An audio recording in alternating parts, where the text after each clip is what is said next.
On the eve of the company's IPO, Luis took the stolen proposal and got into my Rolls-Royce ahead of me. "Vice President," he said calmly, "Boss Mu said I'm more suitable than you to negotiate this project. In terms of ability, I'm no worse than you." I didn't get angry, on the contrary, I laughed. Although inside the company I had appointed Laura Mu as the chairwoman, everyone knew that I was the real decision-maker behind the scenes. And as for Luis, just a fresh graduate with a pretty face, what real ability could he possibly have? Living off a woman, maybe. Half an hour later, my assistant rushed over in a panic. Only then did I learn that Luis had been in a car accident and died on the spot. But the very next second, Laura had already released a pre-written obituary across the entire internet, claiming that I was the one who had died. From then on, Luis would be the president of the Ning Group. A few days later, I showed up on time at the company's IPO ceremony. Just as I was about to cut the ribbon, a 5 or 6-year-old boy ran over and blocked me, shouting arrogantly, "My mom is the chairwoman. My dad is the president. Who the hell do you think you are?" When the argument reached a stalemate, my wife finally arrived late, ignoring the terrified, ghost-seeing expression on her face. I smiled and handed over Luis's death certificate. "Chairwoman Mu," I said lightly. "Luis won't be coming. As for his appointment notice, do you want me to burn it for him right now?" Chapter 1. The company's IPO ceremony was about to begin. Yet I was stopped at the entrance. It wasn't until a security guard's startled shout alerted people from the Mu Group that a senior executive hurried over. The instant he saw me, his pupils shrank violently, his face turning deathly pale, and the words slipped out of his mouth almost by reflex, "Be brother-in-law." I looked him up and down. This man was my wife's younger brother, my brother-in-law, Jonathan. Ever since I got married, everyone from my wife's family had been leeching off me. No matter whether they were aunts, uncles, or brothers-in-law, they were all shoved into the company without exception. Yet these people held their positions without doing any real work, drawing high salaries while contributing nothing. For the sake of the company's operations, I had occasionally mentioned to Laura that I wanted to reassign them to other, less important positions, but my wife had slapped me across the face in front of the entire company. "Kevin, you're just a vice president. The Mu family isn't yours to arrange." Thinking of this, I snapped back to the present. A chill seeped into my eyes, and my tone was no longer as calm as usual. "What? The company is going public, shouldn't I be here?" Hearing the familiar voice, my brother-in-law froze for a few seconds, then burst out laughing, drawing countless glances from the crowd inside. "That's not right. You're not my brother-in-law. My brother-in-law was already run over and killed. Get lost. Get lost. You damn fraud. Don't delay my little nephew's succession ceremony." Nephew. Succession ceremony. My heart skipped a beat. Laura and I didn't even have children. Where did this so-called nephew come from? With the IPO ceremony imminent and time pressing, I shot him a cold glance and walked straight toward the ribbon-cutting stage. Just as I picked up the scissors, a little boy of 5 or 6 suddenly jumped out, glaring at me with hostility and shouting, "Put the scissors down.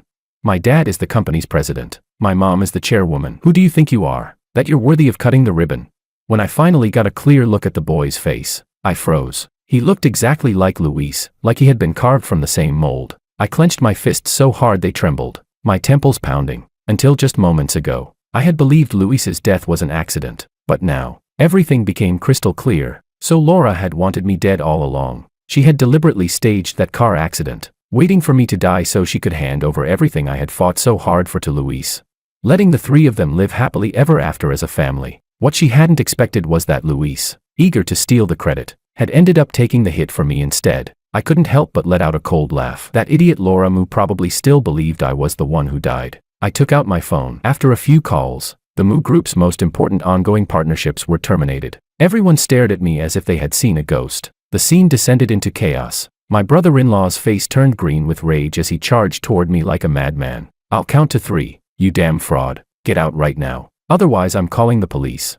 I didn't even spare him a glance. Before the third count ended, Jonathan was knocked to the ground by a few swift punches from my personal bodyguards. I cleared my throat and picked up the microphone. "The younger generation at home lacks discipline. Sorry to make a spectacle of ourselves." With that, I picked up the scissors on the stage and completed the ribbon cutting in front of everyone. My movements were smooth and decisive, leaving no room for interference. A deathly silence fell over the venue. Then waves of shocked murmurs erupted. "Didn't Vice President Ning die in a car accident?" Chairwoman Mu said it herself. "Then who is this? He looks exactly like Vice President Ning. Could he be a fraud hired by a rival company?" Luis's illegitimate son burst into loud sobs, while several Mu family executives looked both shocked and furious. Jonathan struggled to his feet, clutching his swollen cheek, pointing at me viciously. "You damn fraud. Just wait until Luis and my sister get here. You're dead for sure.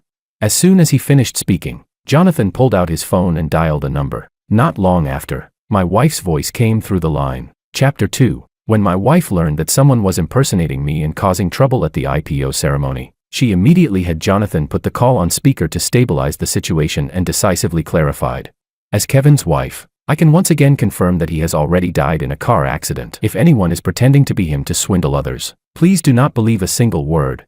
Furthermore, today's IPO ceremony of the Moo Group is also my son Tom's succession ceremony. You all know this already. He is the son of Luis and me. Kevin was nothing more than a dispensable live-in son-in-law of the Moo family. From today onward, Tom will be the next. Laura, do you really think I'm dead?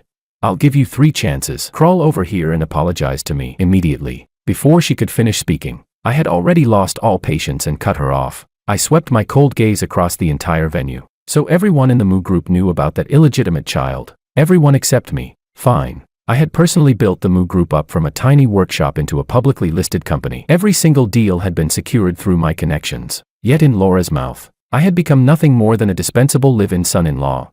Fine, Laura Moo. Since you're courting death, then the Moo Group doesn't need to exist anymore. I lowered my head and sent out a text message. A few minutes later, all of the Moo Group suppliers terminated their cooperation as well. Some employees at the scene had already noticed something was wrong. Their gazes shifted toward me again and again. Just as one of them tried to report it to Jonathan, he was shoved back. The Moo Group is going public right now. And you're saying our partners canceled their contracts? Are you crazy? Get lost. After hearing my voice, there was a clear pause of several seconds on the other end of the call. Then came an extremely shrill, piercing voice. Sir, I know you're a fraud hired by a rival company, but no matter how well you act, you can't fool me. I'm Kevin's wife. How could I not know whether he's dead or alive? Laura spoke with absolute certainty, so much so that I almost laughed from anger. That employee finally couldn't take it anymore and shouted into the phone about what he had just discovered. The scene instantly fell back into panic and chaos. Laura began cursing loudly, and the more she heard, the more convinced she became that I was a fraud sent by a rival company to disrupt morale. It's impossible for the suppliers to cancel their contracts. If anything goes wrong, I'll compensate all of your losses. I let out a cold laugh. The company had just gone public. Almost everyone present held original shares. If the company went bankrupt right after listing, the losses wouldn't be a matter of a few thousand or tens of thousands per person. It would be millions, even tens of millions. The smile in my eyes deepened. At that moment, my personal assistant suddenly took out his phone and handed me a live stream feed. It was my office. So after my death, all of my belongings had been cleared out. Even the office decor had been changed into Luis's preferred style. On screen, several of my personal collectibles were tossed casually into a corner. Laura's voice suddenly appeared. The company is about to go public. These items, feel free to bid on them. I looked closely. Among them was a landscape oil painting. 10 years ago, Laura had casually mentioned that she liked oil paintings. I had eagerly gone off to study painting for an entire year and then presented it to her with both hands. There was also a pair of sapphire earrings. 5 years ago, when the company had finally stabilized, I had flown to Paris and spent $30 million to win them at auction. And now, the landscape painting was snapped up by an online viewer for $10, while the sapphire earrings sold for less than $30. Laura didn't even blink, as if she were casually disposing of worthless junk. I felt as though my heart had been viciously carved out. Laura, you have 2 chances left. The very next second, my pupils shrank violently, because I saw the jade pendant my grandfather had left me. Laura casually picked it up, her eyes filled with unfamiliarity, her tone indifferent and distant. This seems like some kind of old jade. I don't remember what it was for. Go ahead. Everyone, just bid. I immediately placed a bid of $200,000. Before this, most people in the live stream had been holding back. After all, no one believed cheap goods could be valuable. But now it was different. Chasing highs and killing lows, within just over 10 minutes, the price skyrocketed to $2 million. Jonathan seemed to notice my tension. Following my line of sight, he broke into a malicious grin. Oh, so you like this piece of jade? Then I'd better tell my sister. 5 minutes later, the price climbed to $30 million. I clenched my teeth and chose to call a sky-high bid. Just when I thought I could finally get my grandfather's jade pendant back, Laura received a message. On camera, she let out a light laugh, then raised her hand and smashed the pendant to pieces. Congratulations to the gentleman who chose to call a sky-high bid. Author's note, to call a sky-high bid means being willing to pay any price to secure the auction item. Chapter 3. My whole body jolted as a surge of adrenaline shot through me. That was the only keepsake my grandfather had ever left me, and judging from Laura's expression at the very end, she had clearly remembered it. Seeing that she had achieved her goal, Jonathan deliberately mocked me. You're one hell of a dedicated fraud, aren't you? Just to pretend to be that Ning guy. You were even willing to bleed money and to call a sky-high bid.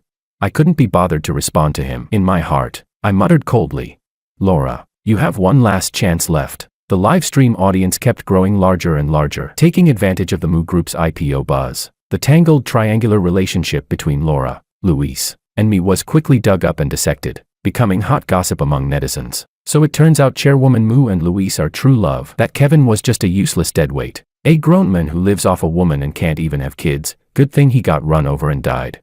Half an hour later, the live stream suddenly cut to a scene inside a high-end VIP hospital ward where my parents were staying. My heart tightened instantly. What was Laura planning to do now? On camera, my parents looked noticeably older, crying so hard they were almost incoherent. Laura sighed and said bluntly, Mom, Dad, since Kevin is already dead, our marriage is automatically dissolved. Next, I'll be marrying Luis. I'll leave you a small sum of money, but according to the law, a daughter-in-law has no obligation to support her parents-in-law. If you want to continue staying in this VIP ward, you'll have to figure it out yourselves. My mother lifted her head in disbelief, her voice choking with sobs. Laura, the Moo Group exists today only because my son worked himself to the bone for it. Now that he's dead, how can you treat us like this?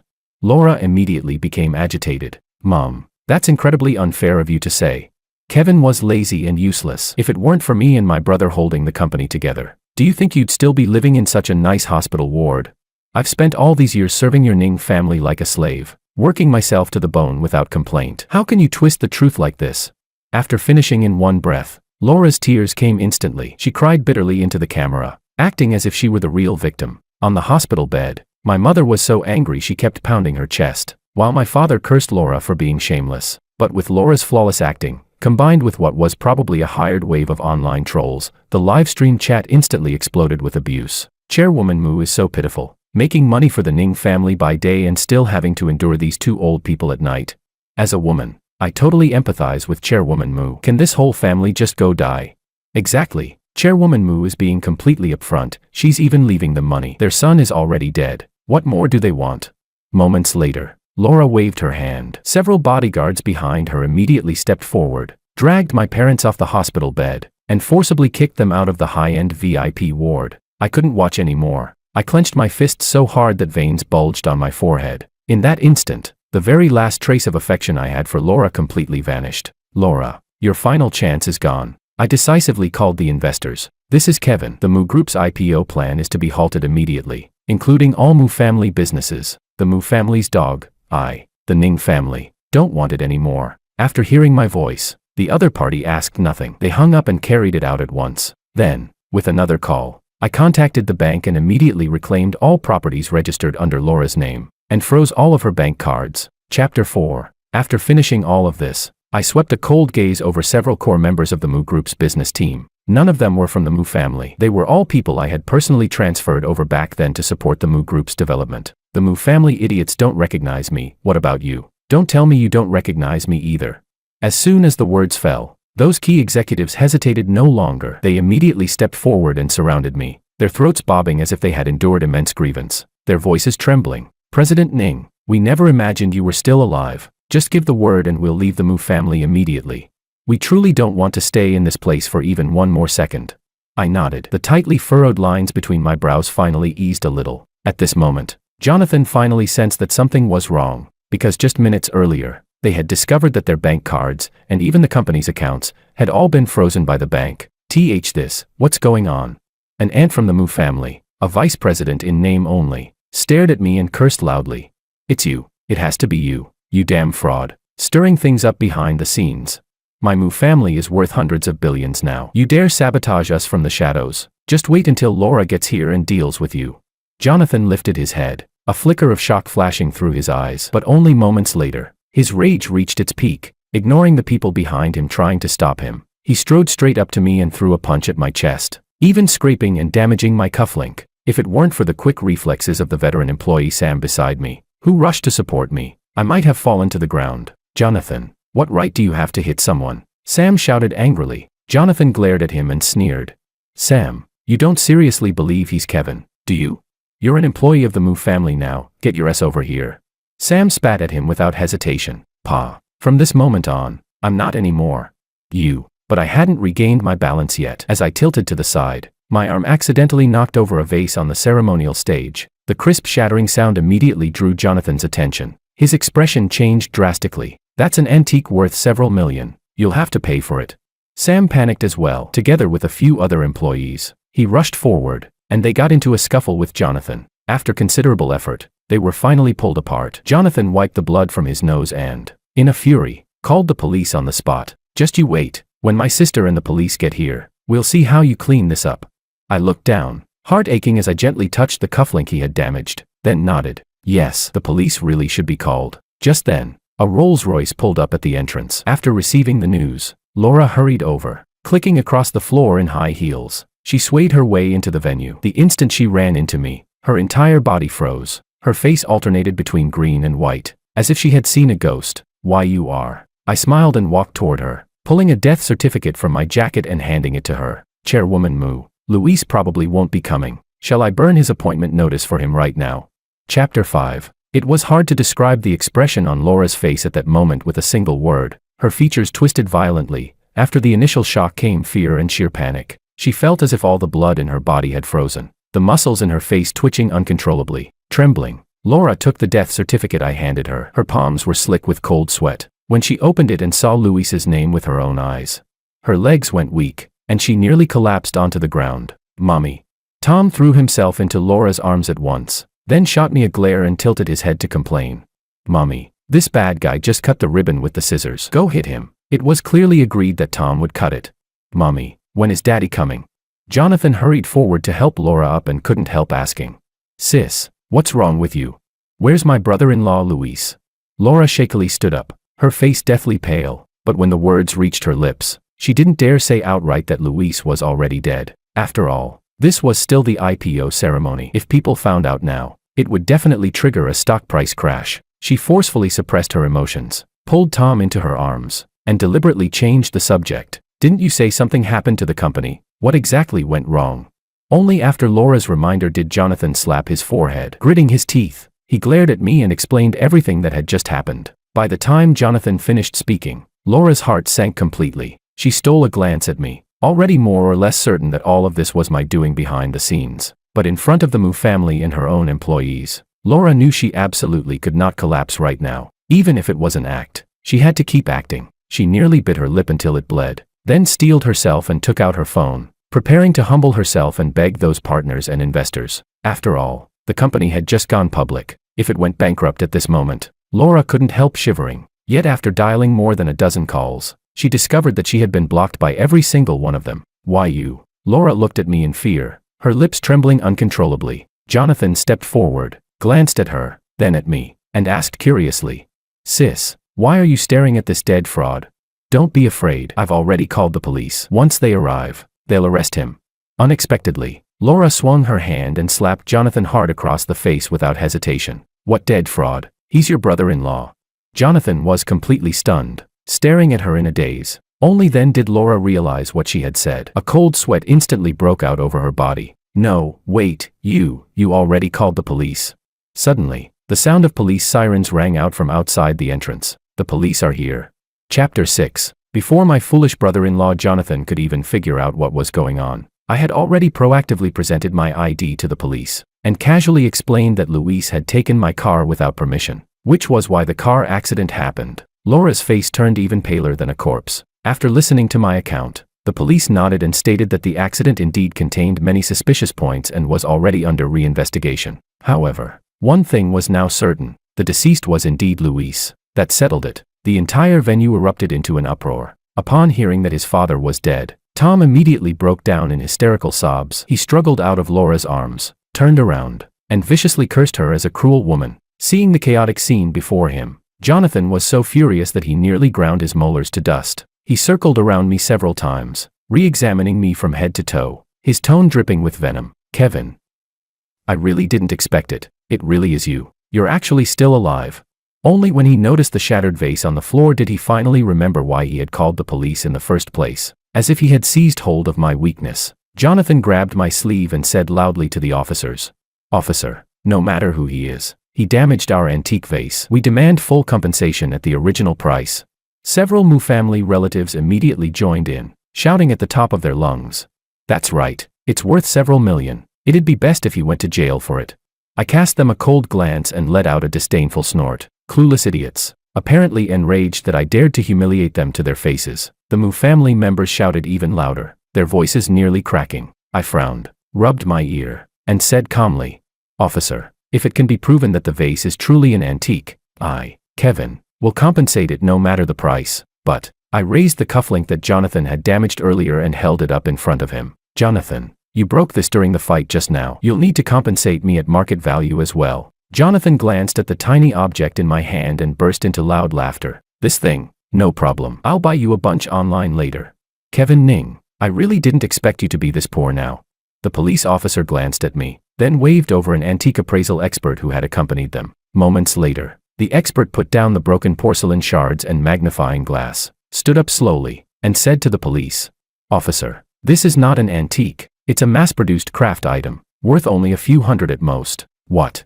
Jonathan was stunned, his eyes nearly popping out. He lunged forward and grabbed the expert by the collar. "Look again. This is a Mu family heirloom. How could it be a cheap craft item?" Several officers immediately rushed forward and restrained the enraged Jonathan. The appraisal expert was clearly irritated as well. He straightened his collar and sneered. "A family heirloom? I've been in this business for over 10 years, and this is the first time I've seen someone treat a street stall craft item as a family heirloom. Absolutely ridiculous. And you wanted to extort this gentleman for several million, in your dreams." Jonathan was shut down so hard his face turned red and his neck stiffened. Suddenly, as if he realized something, he sharply turned his head toward several Mu family relatives. The aunt who held a nominal vice president title shuddered in fear, her gaze darting away guiltily. "So it was you, Susan, it was you who stole the family heirloom. Grandpa passed that down to me." If not for the police restraining him on the spot, he would have lunged forward and torn that Mu family aunt apart. Standing to the side, even I hadn't expected that before I said anything, the Mu family would already descend into internal chaos. Laura was trembling with rage as well, pointing at her relatives and cursing them for being shameless. Once they had finished tearing into each other, I calmly stepped forward and raised the cufflink in front of Jonathan again. "Jonathan, don't forget to compensate me for my cufflink." Jonathan, driven nearly insane by his relatives, shot me an impatient look and waved his hand dismissively. "Get lost. Get lost. Go ask my secretary for a few $100. Stop being an eyesore." I lowered my head and smiled softly. When I looked up again, my gaze was icy to the bone. "A dignified Mu family young master, and this is how little you've seen of the world. This is the end of the Dark Knight. Only 3 pieces exist worldwide. Price, 50 million. Chapter 7. Jonathan froze on the spot. Then he suddenly burst into loud laughter. "Kevin, you really are a damn fraud. A cufflink worth 50 million. Do you seriously think I'm some clueless idiot who's never seen the world?" In front of everyone, Jonathan laughed without any regard for his image, until his secretary, trembling all over, handed him the phone with what she had found. Jonathan's smile instantly stiffened on his face, because on an authoritative website dedicated to collecting top-tier luxury items, he actually saw that very cufflink, the end of the Dark Knight, and beneath it, in a small line of text, the listed owner was Kevin. Panic flickered instinctively across Jonathan's face for a few seconds. Then, left with no other choice, he swallowed his pride and turned to Laura for help. Laura strode over angrily and slapped him hard across the face. "You're really something, aren't you? The end of the Dark Knight was something I personally accompanied your brother-in-law to auction for in Italy. How could you dare damage it?" As she said this, Laura deliberately glanced at me as if unintentionally, then leaned closer to my side. What she was trying to imply, I understood perfectly. I shifted sideways, deliberately keeping my distance from her, and asked calmly, "Then this cufflink, are you, as the elder sister, paying for it?" Laura stiffened for a moment, then forced out a few dry laughs. Reluctantly, she pulled out a card, speaking politely to smooth things over. "I'll pay. He broke your property, of course I'll compensate you." When my secretary took the card from her, the crowd immediately erupted in shocked murmurs. "A Centurion Black card. I heard there are fewer than 10 people in the entire country who can get one. Chairwoman Mu really is rich. Wait, didn't President Ning also have one?" A few minutes later, the card reader emitted several harsh beeping sounds. "Transaction failed. Please swipe again. Transaction failed. Please swipe again." Laura was stunned. She couldn't believe her ears. In a panic, she shoved my assistant aside, grabbed the card herself, and tried swiping it repeatedly. But no matter how many times she tried, the transaction kept failing. Laura's face flushed bright red. In front of her own employees, she wished she could crawl into a crack in the ground. staggering over to me, her voice barely louder than a mosquito. How could you freeze my card? I let out a cold snort, snatched the card from her hand, held it up, and said loudly, Laura, from today onward, not only this supplementary card, all properties under your name will be reclaimed by the Ning family. Gasps rippled through the crowd. Everyone's gaze toward Laura changed instantly. So Chairwoman Mu's card was just a supplementary one. No wonder I remembered President Ning also had one. Taking the bowl to eat, then smashing it afterward. Turns out Chairwoman Mu was the real one living off a man all along. Listening to the sharp waves of mockery ringing in her ears, Laura's face alternated between red and white. Her eyes were rimmed with red, on the verge of tears. In front of everyone, Jonathan couldn't stand seeing his sister humiliated. Furious, he swung his arm and shouted at me.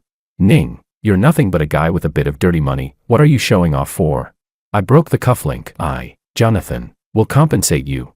Isn't it just 50 million? I can't take out that much cash right now, but the Mu Group has already gone public. I hold a massive amount of stock options and shares, worth tens of billions at market value. Worst case, I'll compensate you with equivalent shares.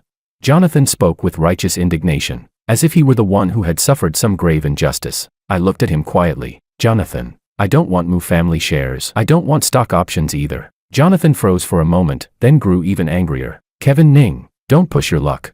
I shook my head helplessly. I don't want them because Mu family assets are simply worthless. The moment the word worthless left my mouth, Jonathan thought I was deliberately humiliating him and nearly lunged at me again. But just then, his secretary came stumbling over, whispering something urgently into Jonathan's ear. In the very next second, Jonathan's eyes flew wide open. A gurgling sound came from his throat, and then he collapsed straight backward. Laura screamed and rushed forward to catch him. From the crowd, someone, whoever it was, saw the breaking news on their phone. Their voice trembled as they spoke. It's over, the Mu family is bankrupt. The Mu Group, it's completely finished. I let out a soft sigh and nodded. Yes, I already told you, it was useless. Because it really was. Worthless. Chapter 8. Now things truly exploded. Not only the Mu family relatives, but all Mu Group employees, including Sam and the others, completely lost it. What? The Mu Group just went public and it's already bankrupt. Are you screwing with us?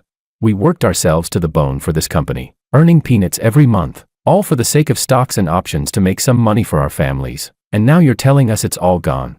That's right, Chairwoman Mu. You must give us an explanation. The scene grew more and more chaotic. If not for the police holding them back, Laura feared she would have been torn apart alive by the employees. At this moment, Jonathan was finally revived. His eyes were locked tightly onto me, his mouth opening and closing like a dying fish. Faced with this sudden catastrophe, Jonathan was probably hating himself to the core, hating that he had personally called the police earlier. And Laura was completely numb. On one side lay her biological younger brother collapsed on the ground. On the other was her own son cursing her as a vicious woman.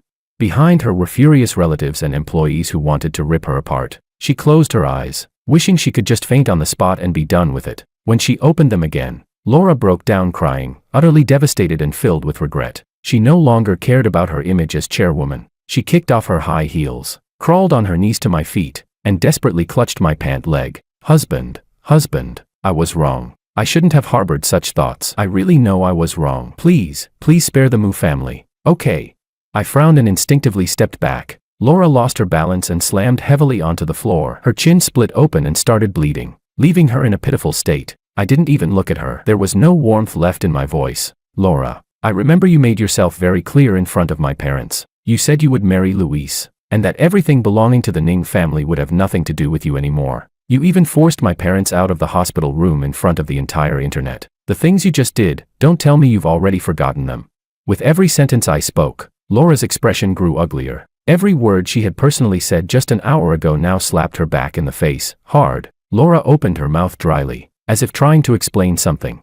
But not a single word came out. She could only keep crying. I walked over to the police officers and said solemnly, "You've all seen what's happened. The Mu family attempted to kill me, seize my assets, and afterward tried to destroy my reputation. All of this, I will be filing a lawsuit with the court. When the time comes, I hope you can serve as witnesses. Oh, and about the cufflink, although I don't lack that 50 million. Procedures are procedures. I will pursue compensation from the Mu family in full and will absolutely not accept mediation." The two officers nodded. "Mr. Ning, rest assured, everything that just happened has been fully recorded by our officers. Their behavior was inhumane. Holding them legally accountable is your rightful claim, and the law will support you." After speaking, The police first took Jonathan away for intentional assault. Inside the hall, the bright red banner reading, Mu Group IPO ceremony, was still hanging in the most prominent spot. The irony couldn't have been sharper. Laura collapsed on the ground, her face blank and lifeless. Seeing that the situation had turned irreversibly bad, the Mu family relatives immediately changed their tune and began hurling abuse at Laura. That aunt stormed over in fury, grabbing Laura Mu by the hair.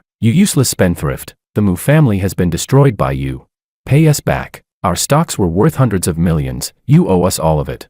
The pain from her scalp jolted Laura awake. She snapped back, raised her hand, and slapped her hard. "Susan, if you parasites hadn't been sucking my blood, the Mu family wouldn't have fallen this fast." As she spoke, Laura completely abandoned all dignity and began brawling with several relatives on the spot. Suddenly, two elderly people burst in from outside. The moment they saw Laura, they recognized her and screamed in shrill voices. "You filthy bitch, you're the one who got our son killed. I'm going to beat you to death." Chapter 9. Even I hadn't expected Luis's parents to show up at the scene. Only after opening my phone did I learn the truth. After the Mu Group went bankrupt, their family business had been heavily affected as well. On top of that, the fact that Luis had been living off the Mu family as a keptman had been dug up by netizens and sent straight to the trending topics, where he was viciously mocked. Laura was pressed to the ground by several people, her forehead already split open and bleeding. Luis's mother kicked her hard. If someone hadn't stopped her in time, Laura would probably have been beaten to death on the spot. Yet no matter how miserable she looked, not a single person felt even the slightest sympathy for her, including her own illegitimate child, who hated her to the core. "Give me back my dad. Give me back my dad. It's all your fault. If it weren't for you, my dad wouldn't have died." I watched all of this coldly, then turned and left. A few months later, the case of Luis's fatal car accident was retried. At last, everyone saw Laura's true colors. My God, that Laura actually conspired with her own family to murder her husband. Thank goodness justice prevailed. If Kevin hadn't survived, he would have died with such a terrible injustice. After returning to the company, I immediately fired all the Mu family relatives and, based on what they had done over the years, legally pursued compensation from them. Over the next half-month, I received one transfer after another from the Mu family as compensation. They were probably truly broke. After wiring a few million, I received a handwritten IOU from Laura inside prison, with compensation amounting to several hundred million. She and Jonathan would likely never be able to repay it in their lifetimes. I put the IOU away, then transferred my parents to a different hospital, settling them into an even better ward. After taking care of all this, I had planned to go abroad to clear my mind, but then I suddenly received a call from the police. According to the officer handling the case, the Mu siblings insisted on seeing me one more time, no matter what. After thinking it over, I decided that before leaving, I would meet Laura once more. When I saw her again, I was slightly startled. In less than a month, Laura looked as if she had aged more than 10 years overnight. Wearing a prison uniform, she had grown dramatically thinner. Her eye sockets were deeply sunken, fine wrinkles covered her face, and she looked nothing like the beauty-obsessed Laura I remembered. The moment she saw me, it was as if she had grasped at a final lifeline. "Kevin. Kevin, I'm begging you. Please take Tom abroad and let him stay away from that family." "Okay." I found it strange. Tom is living perfectly fine with them right now. Even though Luis is dead, he's still their biological grandson. Would his grandparents really treat him badly? Laura's voice faltered. She shook her head, seeming to want to explain something, but in the end, she said nothing. Nearby, Jonathan no longer had the viciousness he once carried in his eyes. He dropped to his knees in front of me and kowtowed heavily several times. "Brother-in-law, I was wrong, but I didn't forgive them. The harm the Mu family had done, to me and to my parents, was real and irreversible, and the compensation, I would pursue it to the very end." A few days after leaving the police station, I finally learned what Laura had been so afraid of. It turned out that Tom wasn't even Luis's biological son. While Laura was keeping Luis as a gigolo, she had also been secretly acting as a mistress to a wealthy businessman. When the Mu family scandal exploded online, that tycoon found out that Laura had been cheating on him with Luis. Enraged, he immediately took his son back and completely blacklisted the Mu family within the industry. I put down my phone. At this point, the Mu family's tangled, sordid gossip did nothing but disgust me. Early the next morning, I boarded the earliest flight to Switzerland, ready to begin a brand new chapter of my life.